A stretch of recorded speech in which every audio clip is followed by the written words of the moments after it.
After watching episodes 1 and 2, I just want to know, is this a dream or is it reality?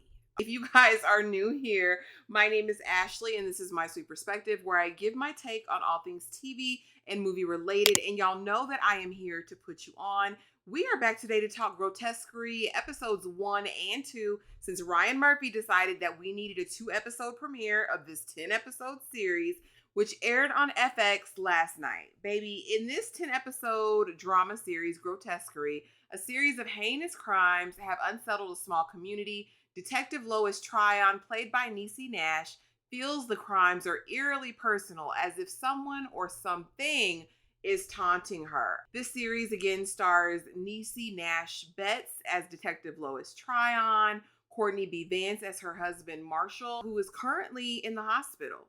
Or is he? Because I'm like, are we in some sort of time warp or whatever? Because people have cell phones and things, but the hospital he's in is giving 1970s, 1960s. Y'all tell me.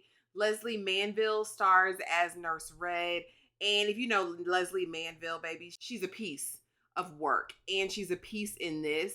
And this is another one of those things that when I first saw her character, I was like, what time are we in, Lois? What's going on, Lois? Michaela Diamond stars as Megan, Sister Mary Clarence. And then we have Nicholas Alexander Chavez, who plays Father Charlie, who is a priest. Now, Nicholas Alexander Chavez, if you just watch Monsters on Netflix, the Menendez story, then you know him. He plays Lyle in that. So again, he's working. Ryan Murphy putting him to work, baby. And then we have Raven Goodwin as Merritt Tryon and Travis Kelce. I don't know who Travis Kelce is going to be playing yet because he was not in these first 2 episodes. All right. This was written and created by Ryan Murphy, John Robin Bates, and Joe Bacon. Grotesquerie is directed by Max Winkler, Murphy, Alexis Martin Woodall, and Elegance Bratton. The show is executive produced by Murphy, Woodall, Bates, Backen, Winkler, nash-betts, Vance, Peter Lagori, Nisa Diedrich, Eric Coviton, and Scott Robertson, and it's produced by 20th Television. Overall thoughts. This was a lot. For a person who is not into horror, has never watched American Horror Story other than an few episodes or one-offs, it's grotesque, but it wasn't quite as bad as I thought it was going to be. I'm finding that a lot of the story is hinging around Detective Lois and what she's got going on mentally. You know what I mean? As we open up, she's dreaming. Again, which makes me wonder, was it all a dream? I used to read Word Up magazine. You know what I mean? What is going on here? And so the first episode actually opens up and the curtains are on fire. And she wakes up and we're like, oh, she gets called to the scene of a crime. And they're like, listen, this is a hate crime. She says, why is it? What did they hate? Where was the hate at? He said they hated everything. And we go in there and we see this family sitting around a table with bread, rolls, and there's this strange substance on the floor filled with their DNA, but none of anyone else that was there. We later discover that, baby, they done fricasseed the daddy, seasoned them with salt, pepper, coriander, cumin, grilled them up, put something in the pot. They won't even tell us what the pot is. They said, just imagine the worst thing possible being boiled up.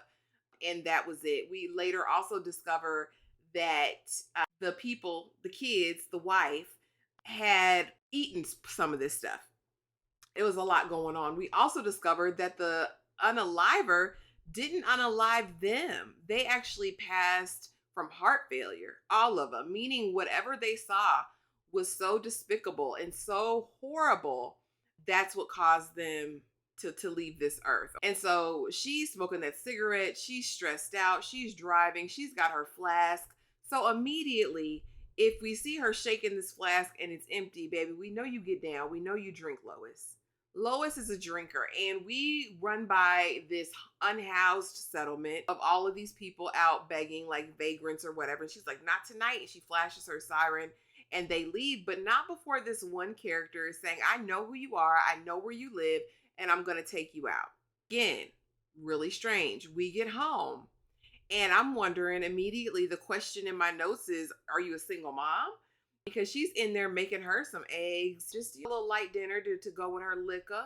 And we hear somebody's yelling from the back, "Get my taquitos out the oven and my avocado dipping sauce." And I'm like, "Oh, she has a child." We get out there, it's none other than Raven Goodwin. Now, you know Raven Goodwin if you watched Being Mary Jane. You know her if you watched Single Black Female on Lifetime 1 or 2. And I love her. I love to see her.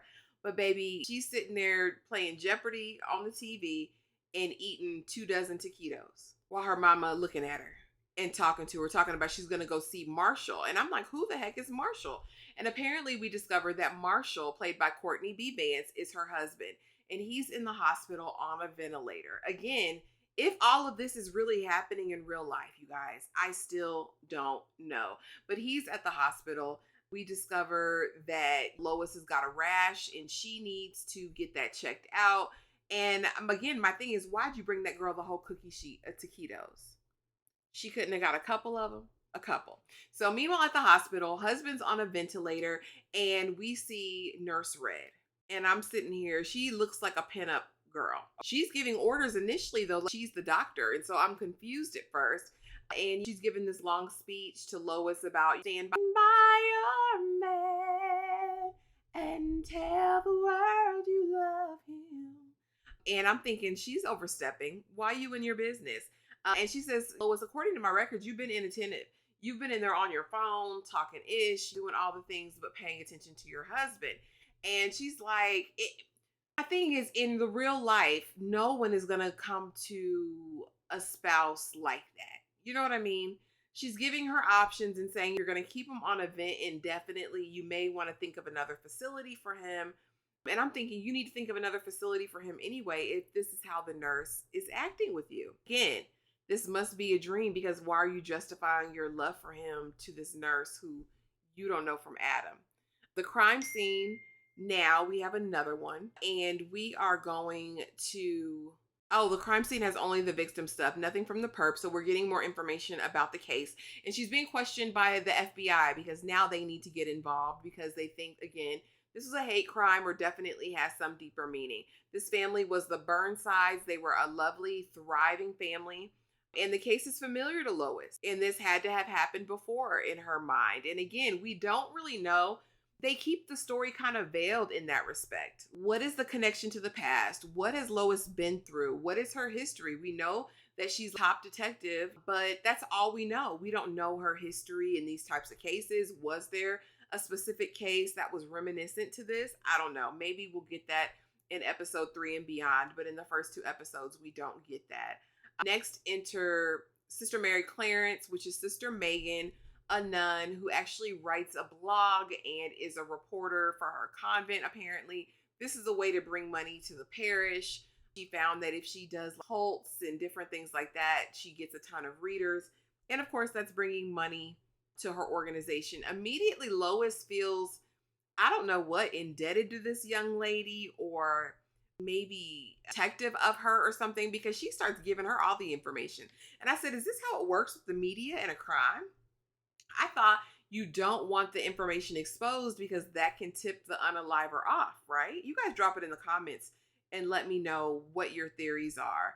Lois is an alcoholic. I'm fully convinced, right? And so as she's going over the case and the things that they've seen, the nun is like, chamber music. Is that what was playing? And she knows exactly the chamber music that was playing. A nun pops up at a new crime scene where there's no blood. Meanwhile, Lois is talking to Marshall while he's incapacitated and is basically saying, our daughter wants to be on my 500-pound life. She ate them 2 dozen taquitos. Why, Marshall? I don't know. And Marshall ain't saying nothing because, again, he's comatose. Someone's at Lois's house. She's chasing. She's shooting. Merritt, the daughter, is like, Mom, what are you doing? And she's like, Merritt, go back in the house. Does Merritt exist? Does Merritt exist? Again, the nun knows too much. Whoever is doing the devil's work is after Lois. And I guess we'll discover that later on, the tie-in. She doesn't want this case. She makes it very clear and evident she doesn't want it. But every scene we see at a crime scene, the male officers are sick to their stomach. They can't handle it. She's the only one actually who's able to handle the gravity of the case, which I find so interesting, and why they're drawing emphasis and attention to that. Also, throughout these first 2 episodes, you're going to hear her say a lot. I'm tired. I'm exhausted. I don't know what to do. I'm at my wit's end. I just don't have the energy for this. I just want to lay down. You're going to hear that over and over again. Drop it in the comments and let me know what you think that means. We find out that the killer this is religious killings. We find out that the setting the table and doing all of that and serving the daddy up on a platter was communion in his eyes or whatever. And so we're going to see, I guess, as this progresses, that religious element play out more and more. And in episode 2, we see that completely. So now let's get into episode 2. In this episode, Marshall is telling his child she needs to get up and get it together. So this is a flashback to them all at dinner. And the doctor is saying she's on borrowed time. She's too big. Again, she want to be on 500-pound life. We learned in episode 1. And so he's saying, you want to go to an inpatient treatment facility. So you want to send me to fat camp? You're fat shaming me. I'm like, no, baby girl. They said your cholesterol, your blood pressure is out of control. Meanwhile, Lois is tipping it up because she's going to drink, a drinker going to drink. And he calls that out too. And Lois is like, you going to put us in a double rehab? I'll be right beside her. 1 for alcohol, 1 for food, and then maybe 1 for sex addiction. And I'm like, sex addiction? What you doing, Marshall? We find out that he be at the Happy Ho Motel. He's doing all manner of evil. The Starburst, the Happy Ho. She even had somebody follow him. So Marshall was not a pretty picture and was not an innocent flower. You know what I mean? And he tries to deny it. But of course she says, I have you followed. And I wouldn't be too torn up if you died, basically, is the nutshell of what happened in that conversation. And then, of course, later we see him in the hospital on life support. So we go back to the hospital because she's going to go visit. And we see Nurse Red. And Nurse Red is giving him a bath. But then all of a sudden it turns into her talking into his microphone. Or, well, not talking into the microphone, but not singing on the microphone, tugging at the microphone. And she walks in. I know a sexual predator when I see one in Nurse Red. So maybe you need to get him out of here then. If I'm the predator, if I'm doing this, you need to get me out of there. And I'm like, girl, where did this even damn come from? I said, this can't be serious. I think my theory at this point, what I have in my notes is that I think that Lois has lost her family. I think she done lost her daughter, Merritt, and her son, Marshall. I don't think they exist. She must be in a mental asylum. She's in a dream state. She might be in a coma. But none of this can be happening in real life. They said she's still talking about the nun, Megan, and they're sitting at the table at dinner. Well, not at dinner, just sitting at the table. And old girl pulls up, Merritt, her daughter, with an entire honey baked ham and a jar of Grey Poupon. She's literally finna sit there and eat that whole ham. So again, is this going to be about the 7 deadly sins and vices? You know what I mean? Maybe gluttony is for her daughter. I don't know, y'all, but it's something amok. And I don't like that. She says, maybe I want to retire, go to rehab. That's what I say. Go to rehab, Lois. Don't just retire. But she says this is too much for her. After she finishes this case, maybe she'll run away and maybe she go. And so now she's sharing the pictures of the crime scene with the nun. And why are you doing that? Again, why does Sister Mary Clarence gain access to all of this stuff? Y'all got to make it make sense for me because that's not making sense. Next thing we see, Sister Mary Clarence and the priest, they're having lunch and they're talking and he's just in awe of how devout she is and wonderful. And they find out that true crime is the thing that they have in common. They start talking about these unalivings. They both have their favorite psychos.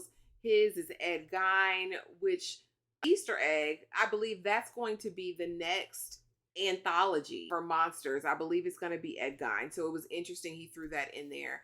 And hers is some killer nun who was unaliving and torturing all the people. And the nuns in the convent still to this day think that she's a saint. They have a morbid fascination with death. But he posits that potentially this serial unaliver is a Satanist. And he goes into his reasons for that. You can tell that there is this underlying sexual undertone between the two of them. We'll see what happens because he's a grossy. Later in the episode, we see him self-flagellating. We see him self-pleasuring.